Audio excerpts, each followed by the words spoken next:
ouvi de uma pessoa, que talvez tenha sido de um meme do Instagram, que a nossa vida é um grande colchão king size em que a gente tenta colocar um lençol de elástico tamanho queen. E aí o que vai acontecer? Ou a gente vai arrebentar todo o lençol, ou sempre uma ponta vai ficar de fora. E isso, ao mesmo tempo que me deixou muito ansiosa, me deixou também liberta de pensar que tudo bem alguma pontinha ficar de fora de vez em quando. E eu não estou falando do colchão, estou falando das nossas escolhas e de todas as fatias da nossa vida. Dr. Alexandre Martin, médico acupunturista, especialista em medicina chinesa, sabe muito de colchões king size enquanto vida. Esse pensamento está correto? Seja bem-vindo. Obrigado pela oportunidade. Eu adorei a imagem. Eu já vi imagens semelhantes, né, que vão acontecer aí de outras maneiras, com os outros exemplos, mas a questão é sempre essa, né? A gente tem uma expectativa de totalidade, a gente tem uma expectativa de completude, que normalmente ela é fantasiosa, ela é irreal. E até ser fantasiosa e real não existe o problema. O problema é que quando a gente perde a noção disso, por vezes a gente vai querer realizá-la e a impossibilidade começa a gerar as neuroses, né? Neurose é um termo um pouco antigo aí da época do Freud. Hoje a gente fala e conhecida como ansiedade, né? Então, ela trabalha o trabalho excessivo da nossa mente querendo complementar algo que talvez não seja possível, mas nem precisaria ser, né, Mário? Como você falou, então tudo bem, né? Ficar umas pontas de fora, contanto que a gente olhe que a gente não vive da ponta que está de fora, mas a gente vive de todo o resto que está cobrindo o colchão e que dá para viver muito bem com ele, né? Sem neuras, né? Como a gente poderia dizer. Mas por que é tão difícil a gente chegar a esse patamar, essa plenitude de dizer tudo bem isso aqui, essa pontinha ficar de fora? Até a gente chegar nesse nível de terapia, temos muita ansiedade, né? Sim, com certeza. Existe uma série de interesses onde você cria um mundo ideal, não é? E esse mundo ideal, ele é muito atrativo porque ele não complementa a totalidade do ser. Muitas pessoas chegam para mim no consultório com médico acupunturista, eu pergunto muito do objetivo das pessoas, muitos deles vêm com objetivos de tratar dores, tratar ansiedades, tratar depressões, e quando a gente chega num certo nível de estabilidade, eu devolvo a pergunta à pessoa, falo, e agora que você está um pouco mais estável, como é que você está vendo a vida, o que você busca? Até com o nosso tratamento, para a gente decidir como vai adiante. E muitos deles falam assim, eu busco autoconhecimento, eu busco firmar isso que eu estou tendo agora, eu quero continuar esse processo que eu acabei nele descobrindo algumas coisas que eram irreais, resolvendo algumas inquietudes do meu corpo e muitas vezes da minha mente, e eu quero continuar isso. E eu falo assim, nossa... Você tem certeza? Porque, assim, iluminação, né, autoconhecimento, né, não é uma coisa agradável, né? Se eu fosse comparar com uma música, ia ser rock and roll, né? E bem pesado, porque ele compreende, nesse conhecimento da totalidade, perfazer aquelas áreas escuras que a gente não quer olhar. Né? O Jung dizia muito sabiamente que a iluminação ela não acontece em brilhos e luzes, né? Mas iluminando aquele quarto escuro que a gente não abre há muito tempo.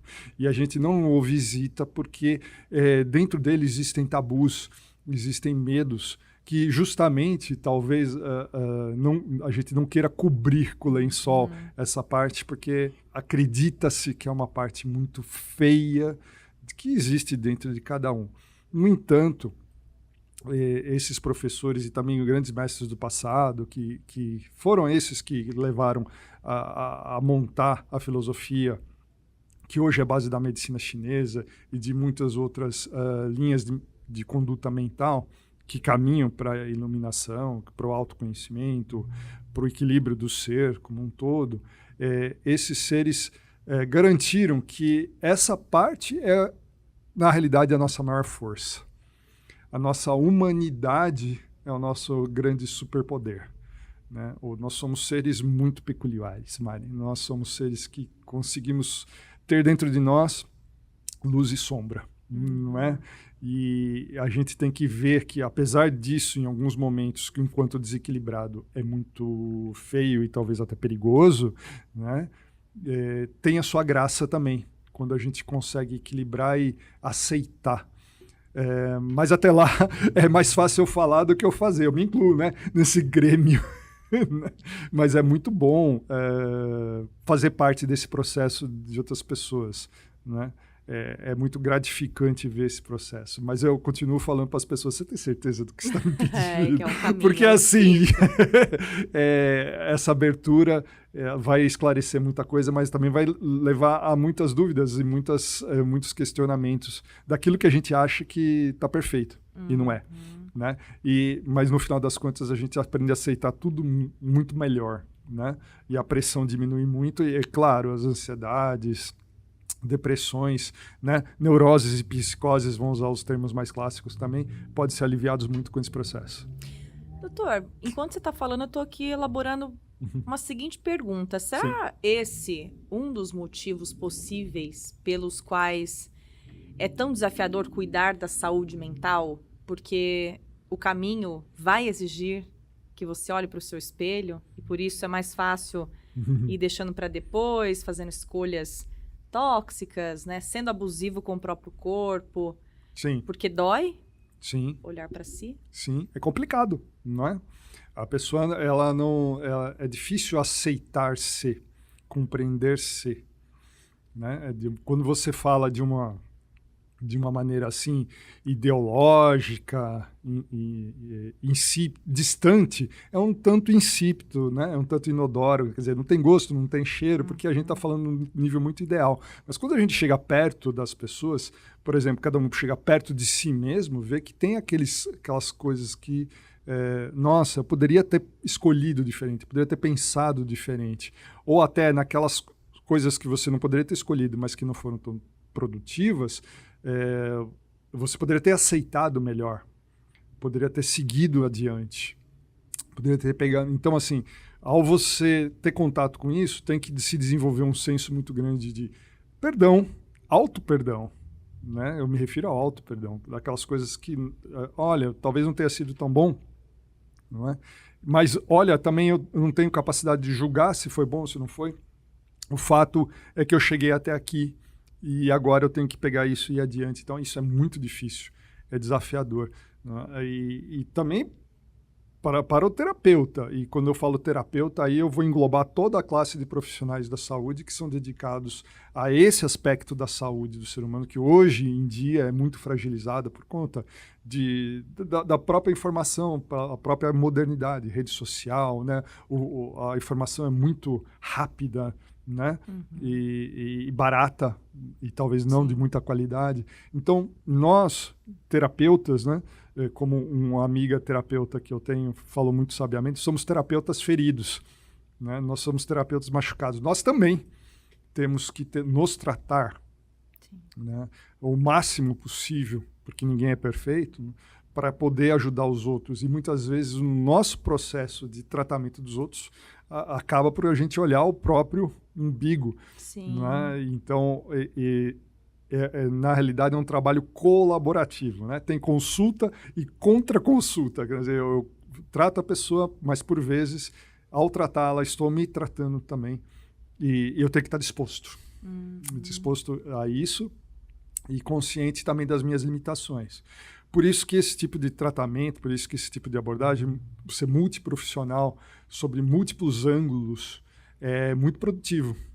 Porque daí você divide a abordagem com outros colegas em outras linhas de ação, e isso para a pessoa é muito bom. E para o terapeuta também, porque não esforça a ele ir ao máximo só na sua linha de trabalho. Então a pessoa começa a perceber que ela tem ajuda de vários elementos da rede dele e que essa ajuda pode vir de vários lugares, né? Então não existe um lugar que é um beco sem saída, vamos falar em termos práticos. Uma pessoa que tem depressão, por exemplo, ela tem com muita frequência esse tipo de sensação, Mari. Assim, eu estou num beco sem saída, eu não tenho saída, eu não tenho jeito, né? Tentaram de tudo comigo, nada deu certo. Não é verdade. Você sempre tem opções. Você sempre pode fazer diferente. Então, esse processo a gente vai conseguir desenvolver e crescê-lo, né? Com a ajuda de outros, a partir da boa disposição da pessoa em seguir assim. Eu vou para uma seara mais holística agora, que é a sua praia, doutor. Sim. Porque você gosta de falar disso e fala com propriedade, né? Eu tô tendo a seguinte imagem na minha cabeça de tudo que a gente tá falando do começo para cá.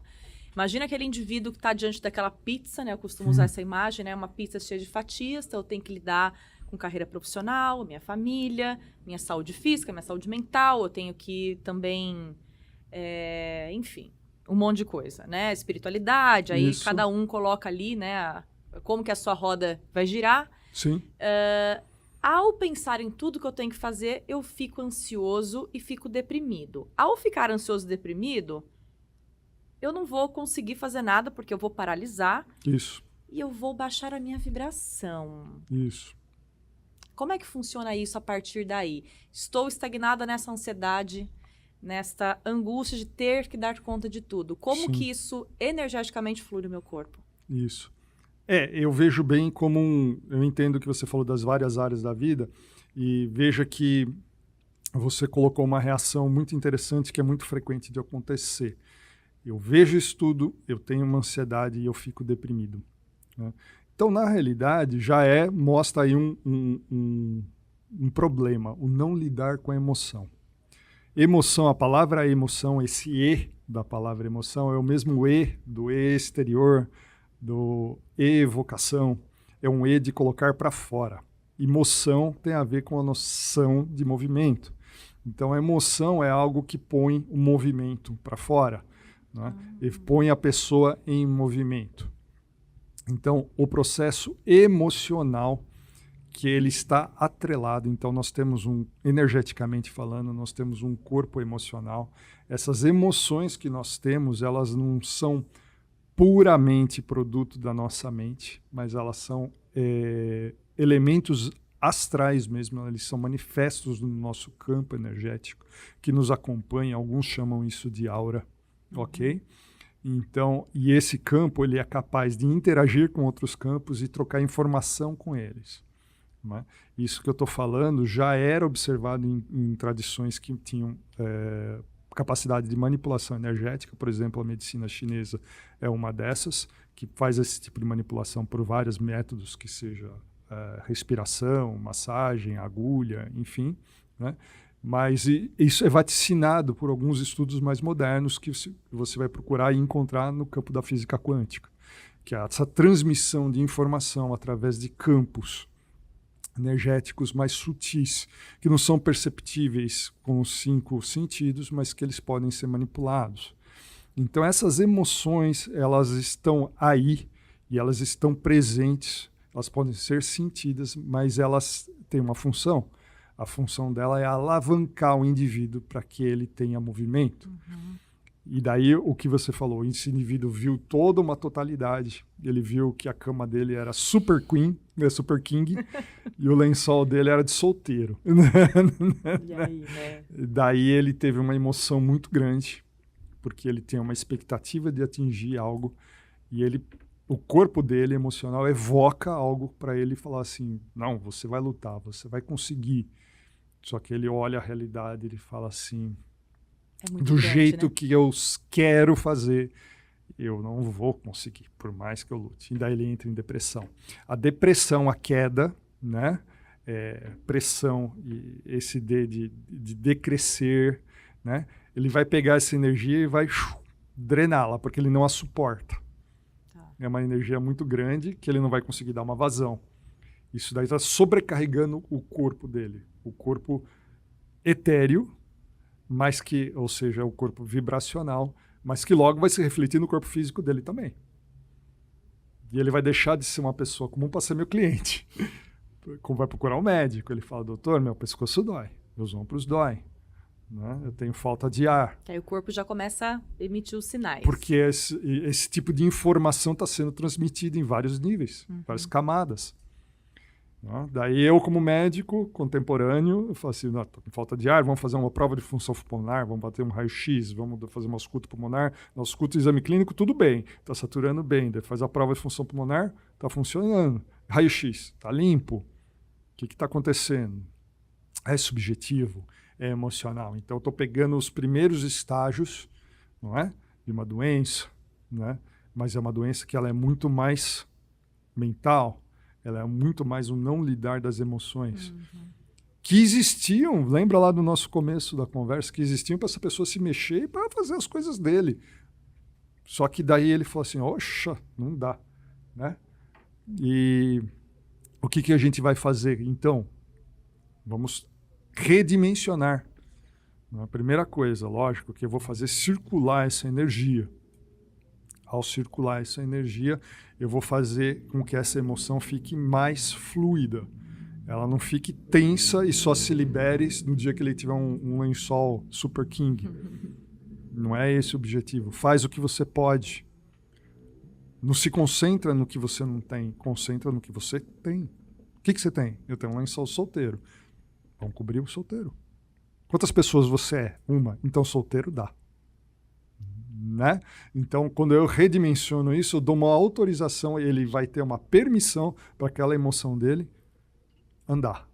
E o fluir da emoção vai diminuir a tensão. Porque na medicina chinesa a gente acredita que isso é uma estagnação de energia.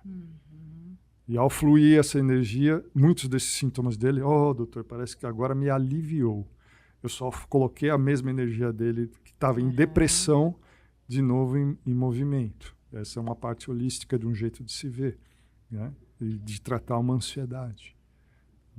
Então, a partir daí, você pode movimentar e dar de novo à pessoa essa fluidez. Na realidade, aquilo que a gente chama de depressão ou ansiedade, ele faz parte do processo de se lidar com a própria condição.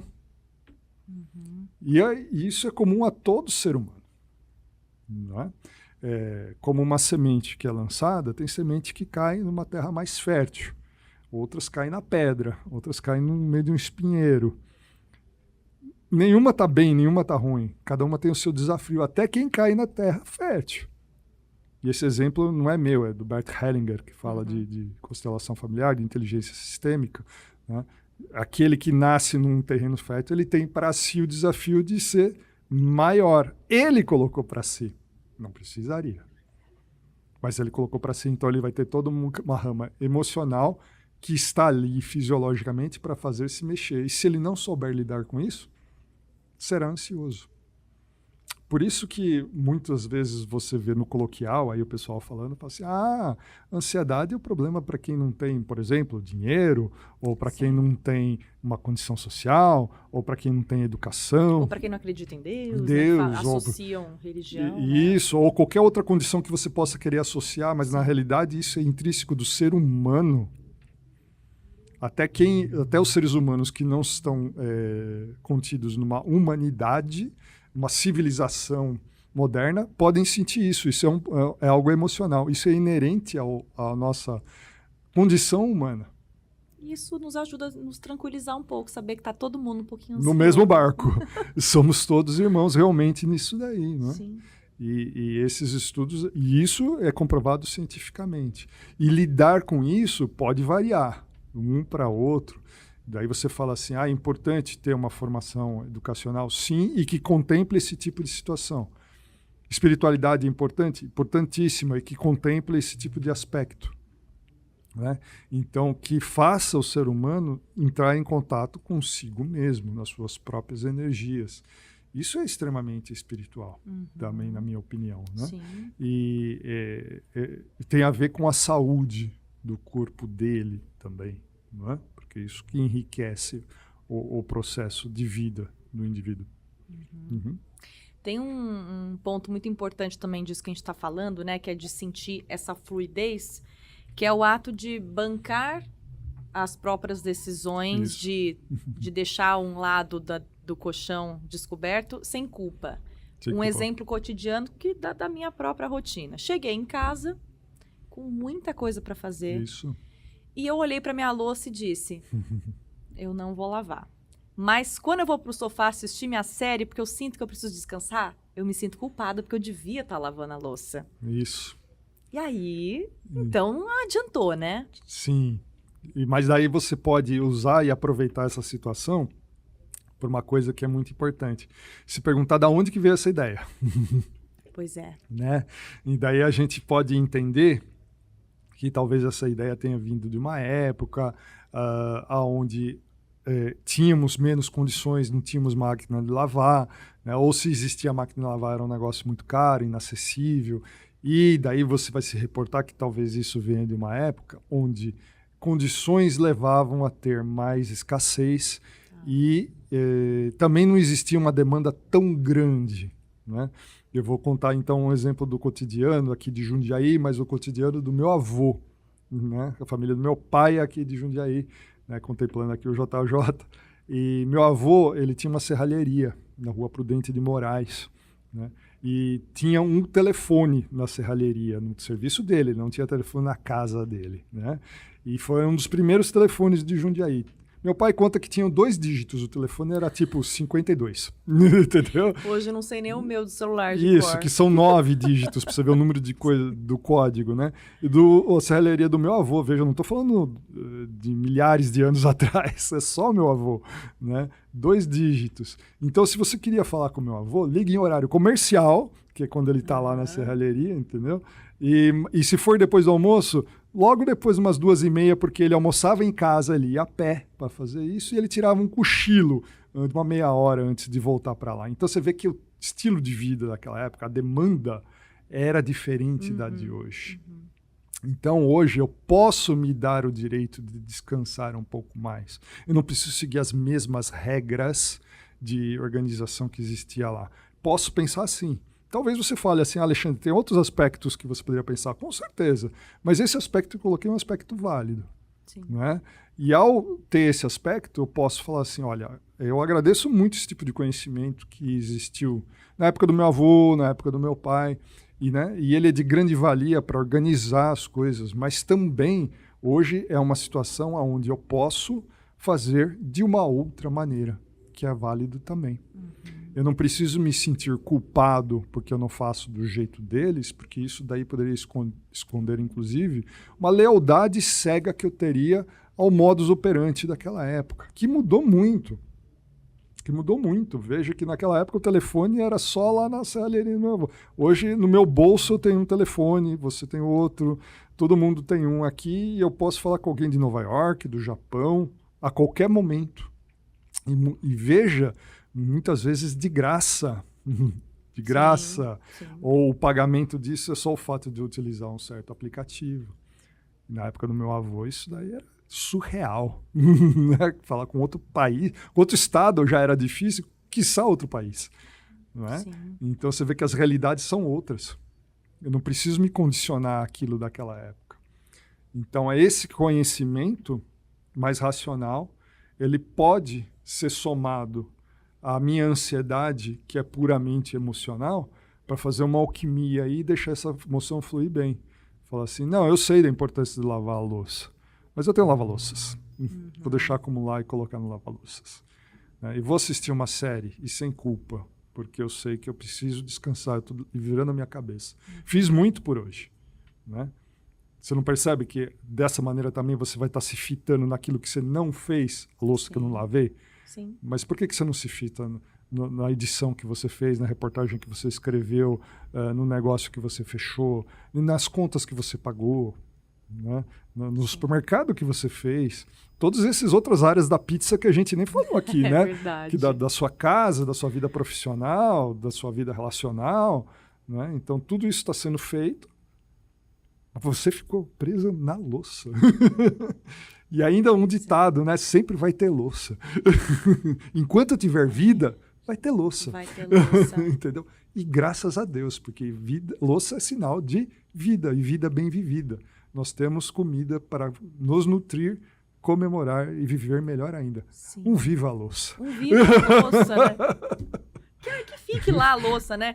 Eu tenho que fazer um recorte de gênero aqui também, porque eu, por muito tempo, e muitas amigas, né, conversei com mulheres também ao longo da minha carreira que narraram também essa autocobrança por ser uma mulher funcional, por ser uma mulher que seja uma boa profissional, que seja uma boa filha, que seja uma boa mãe, que que escolha sempre as melhores decisões, que cuide do corpo, que esteja arrumada, que esteja com a depilação em dia, a unha feita e sorrindo ainda. Existe. E a louça...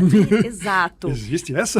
Aí quando a gente abre Uau. o Instagram, parece que tá Parece todo que mundo com existe e é comum. a pizza tá cheia. É raro, mas é frequente. Não é? A gente abre os nossos stories, né? Aquela TV que Isso. vai mudando de canal. Tá todo mundo, parece que com a pizza preenchida. Todo Sim. mundo já fez yoga às 5 da manhã, já correu 5 quilômetros. Sim, Todo mundo tá bonito, com a pele boa, sim, né? sim. E é só um recorte, a gente sabe disso. Sim. Eu tenho, falando no Instagram, eu sigo uma psicóloga que ela faz uma anedota, né? Que ela coloca aquela música do John Lennon, né? Que agora é Natal, e o que você tem feito? Ela fala, eu não fiz nada, eu fiz... Simone, ela fala um palavrão. desculpe, mas Não fiz fala um nada. palavrão assim, fala assim, eu não fiz nada. Né? Então, a gente tem que... Exato. Mesma coisa.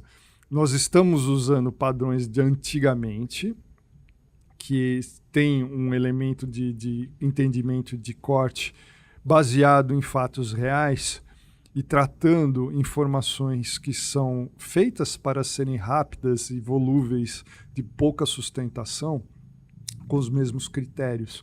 Então a gente esquece que quando eu vejo uma foto no Instagram, eu estou vendo um recorte daquele processo, que ainda que aquele recorte seja verdadeiro em si, ele não transmite, ele não privilegia todo o processo que levou para chegar até lá e que terá consequências a partir daquele ponto que foi retratado, como você bem a falou, né?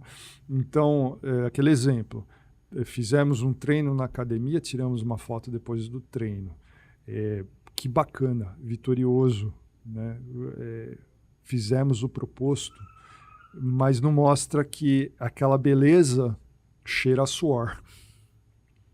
Porque no Instagram não tem odor, né? Mas cheira a suor. Cansaço. Não é? E depois daquilo, nós teremos que nos arrumar, tomar banho. Todo um tempo vai ser levado e necessário para estar em condições de trabalho novamente. E esse tempo tem que ser levado em consideração, inclusive, para o treino. E vamos ficar doloridos. Vamos sentir esse treino por algum tempo. Isso é realidade.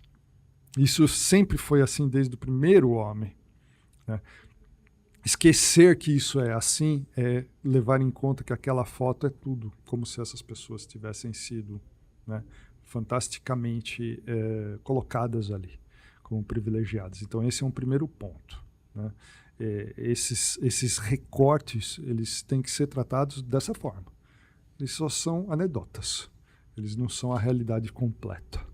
Não é? A realidade completa ela é percebida através do nosso corpo de uma maneira integral. Daí eu estou até exemplificando um jeito diferente de usar a sua percepção, né? Que muitas vezes a gente fala em holisticamente de uma percepção extrasensorial, né? Algo que está além dos 5 sentidos, o que é bem verdadeiro, e inclusive que é o que em algum grau que a gente trabalha, porém existe aquela percepção verdadeira e sensorial, né? De fato, né? Como essa coisa acontece? Como é que esse elemento está sendo feito? Como é que ele está sendo vivido? O exercício dói, o exercício cansa. O cansaço ele causa a sensação de impotência. Quando você está fazendo esse exercício, levando lá para o meu exemplo do Instagram, na foto da academia, né? Você está fazendo esse exercício, você tem que lidar com essa impotência.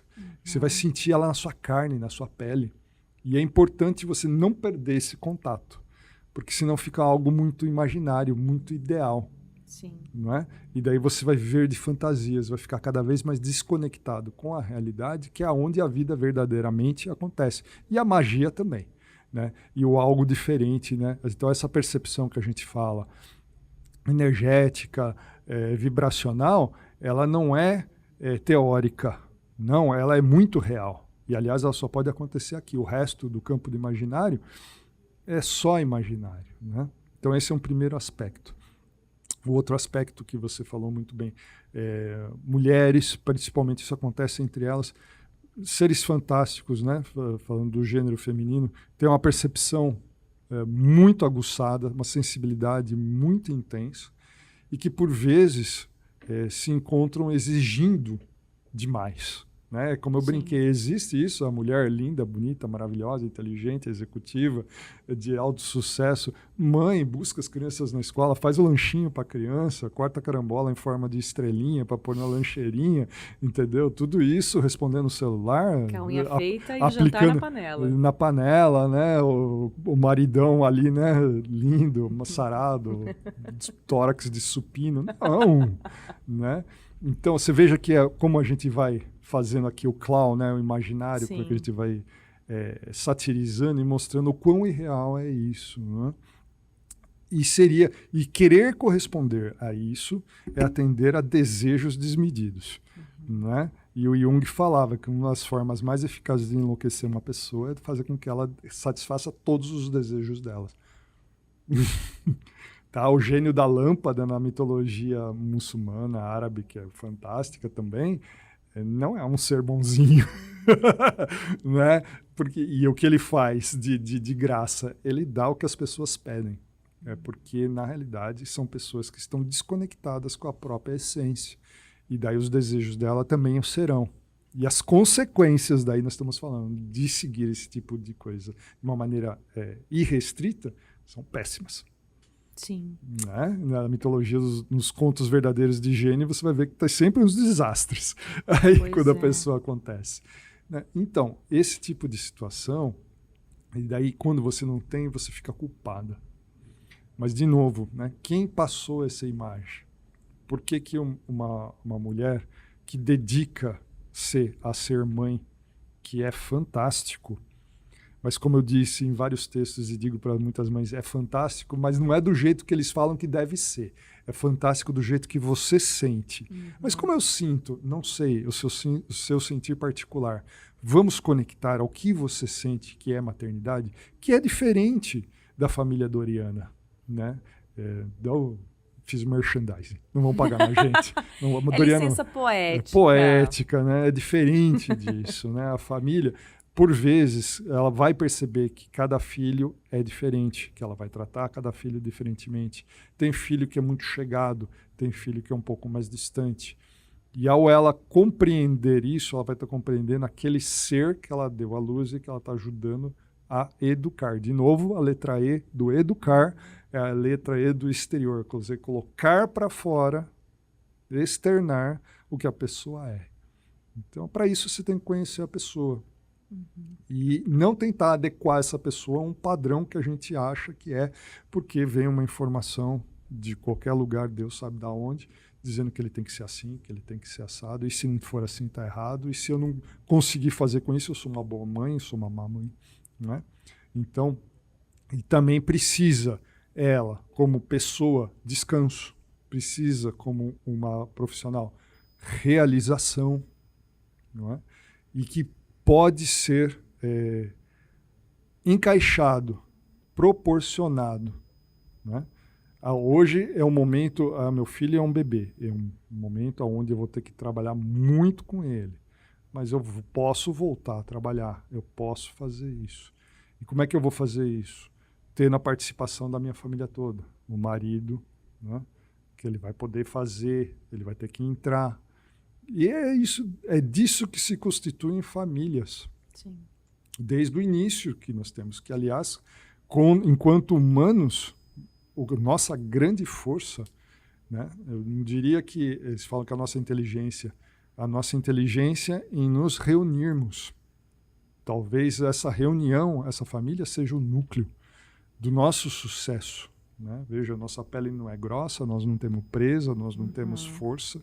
Todos os animais têm muito mais disso que nós, mas nós temos um grupo familiar, né? Onde o marido ele vai atuar de uma maneira e pensando na família, expandindo, protegendo, a mãe acolhendo, nutrindo, né?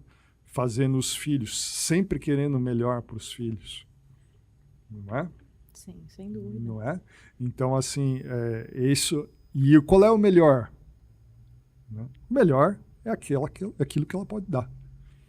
Né? Talvez a criação, voltando lá do telefone, na época do meu avô, o telefone era daquele jeito. Na época do meu avô, a criação era de um jeito diferente. Sim. Né? Totalmente diferente. Então, meu pai não precisa querer dar a mesma coisa que ele recebeu do meu avô. Ele tem que dar aquilo que é necessário para mim. E isso que ele deu para mim talvez não seja necessário para o meu filho agora. Sou pai há 16 anos, meu filho já é outra geração. As necessidades dele são outras. Sim. Então eu tenho que olhar para ele e nada comparado com aquilo. Então os julgamentos disso daí conscientemente se tornam inúteis. Misturei de novo a parte racional com a parte emocional para que ela fique mais fluida. Né? Isso é uma verdadeira alquimia, que é onde você vai fazer essa energia fluir, diminuir a tensão e fazer ela trabalhar de uma maneira mais útil, firme no solo. E não criar fantasias, ideais que não vão ser cumpridos jamais. Isso vão gerar doença em mim. Sim, né? Sem dúvida. Doutor, já caminhando para o nosso fechamento, você trabalha com acupuntura há muitos anos, né? O pessoal que nos acompanha já sabe, né, que a gente fala muito de acupuntura aqui, como ela é uma ferramenta para muitas fluidezes, né? E queria que você deixasse a sua mensagem final e explicando também como te procurar e como é que a acupuntura com a qual você trabalha ajuda essas pessoas que eventualmente chegam no seu consultório e falam: doutor, eu nem sei por onde começar, eu apenas estou ansioso porque eu tenho muita coisa que fazer e eu tô apavorado. Sim. Não, é perfeito essa situação, porque se a pessoa soubesse o que fazer, ela não ia estar numa posição tão frágil quanto ela normalmente se encontra quando ela vai procurar um auxílio, que seja do médico. Bom, a acupuntura é um recurso terapêutico que hoje ele tem validação científica, tanto que ele é considerado especialidade médica, porque ele está embasado em estudos fortes científicos mostrando da validade e a utilidade desse tipo de técnica para modular neurotransmissores, hormônios que vão fazer essa sensação de equilíbrio e bem-estar que a pessoa está procurando. Mas ela é um recurso terapêutico que veio da medicina tradicional chinesa, que é um ramo de cura e de tratamento baseado em um monte de filosofia, como você viu a gente falando até agora aqui. Então, a acupuntura que a gente trabalha, ela tem um embasamento científico, mas ela é vinda dessa herança cultural. Então, o trabalho que a gente faz com a pessoa, justamente é tentar não só fisicamente e energeticamente a equilibrar com as técnicas da acupuntura, e daí osteopatia, fisioterapia, todas as técnicas adjuntas, né? Todas seguindo a mesma linha filosófica, mas também mostrando e conversando com ele, para situá-lo. É natural que ele não saiba, né? Então vamos analisar essa ansiedade. E daí você logo vai encontrar alguns pontos que eles estão brilhando como ouro que está nascendo na terra. Você fala assim: olha, você tem que tratar disso. E daí, ao ele olhar para isso, né, e tomar uma atitude com isso, ele já não está mais lidando com o desconhecido. Está acendendo a luz do quartinho da bagunça. Pelo menos né? daquele lugar. Eu dei uma lanterna para ele acender pelo menos naquele foco que ele estava incomodando muito. Não é? E daí ele consegue ter um equilíbrio, começa a se colocar no trilho de novo e está de novo no equilíbrio. Daí entra naquela situação que a gente estava falando lá no início. De repente a pessoa chega para mim e fala assim: nossa, que legal, eu consegui equilibrar isso. E que eu com essa luz, será que se eu abrir o foco da lanterna eu vou ver mais coisa? Eu falo: então, com certeza. Você tem certeza que você vai querer fazer isso? A gente pode ajudar. Mas aí a pessoa cada vez mais não vai precisar esperar, né, que surjam esses focos nevrálgicos, esses focos de dor, para que ele tome atitudes, mas ele vai sim começar a iluminar aquelas partes que ele ainda não viu, mas que se ele deixar, elas vão querer aparecer de novo também. Esse é o processo evolutivo e que a gente tem muito prazer de oferecer para as pessoas, né? Então é isso que eu procuro trabalhar no consultório. Você falou para dizer um recurso, né? Toda semana tenho aqui meu artigo graciosamente publicado pelo JJ, né, que falo desses assuntos dessa maneira. Minha rede social, Instagram, @chamartim, né, todos podem ver aí temas diferentes toda semana que envolvem, pode fazer perguntas, a gente responde as perguntas, todas essas coisas, né? E esse é um processo que é inerente a uma caminhada de todo ser humano e é muito bonita. Então, se eu tivesse que deixar um recadinho final, eu falo assim: olha, eu falo, você tem certeza? Mas é para te prevenir. eu tenho certeza que você vai querer, né? E isso é muito da medicina tradicional chinesa, porque tem um ditado que é atribuído a ela, não vou dizer que é dela, porque se a gente não sabe a origem, não posso dizer, mas é atribuído à medicina chinesa, um adágio que os sábios chineses falavam assim: você não espera ter sede para cavar o poço, né? Você cava o poço antes. Sim. Então, quando ela vai ao médico, ela está com sede, eu vou dar um copo com água, vou ensinar a hidratar, mas ela vai me perguntar, e eu falo: então, você está me perguntando como é que cava um poço, né? E com muito prazer, eu vou mostrar pelo menos o caminho, né? Onde você vai conseguir ter as ferramentas para fazer o seu poço do jeito que você acha que tem que cavar e conseguir a sua água e ser muito feliz. Entendeu? Eu torço muito, viu, que as pessoas encontrem essa maneira dessa pizza rodar, Isso. né, do jeito delas. Uhum. Não tem pizza igual, né? Não. Cada um com as suas... De repente, um coloca muito esforço Todas são ali, boas, todas né? são gostosas. Exatamente. Pode ser até pizza vegana, vegetariana. Nós o que estamos em importa Jundiaí, é... uma colônia italiana aqui. Pizza Exatamente. é a nossa e pode ter a casa. tacinha de vinho também, né, doutor? Opa, Tá liberado? só se tiver uma para mim. Ai, que bom, então. Porque às vezes eu me sinto culpada até por isso. Falo, deveria estar bebendo numa terça-feira. Então vamos ficar culpados todos juntos. Adorei. Obrigada, doutor, bom. pela participação mais uma Obrigado vez eu. aqui, viu? E é isso, gente. Bora fazer essa pizza rodar e depois a gente assa e come sem culpa. Até o próximo episódio do podcast JJ. Tchau. Obrigado.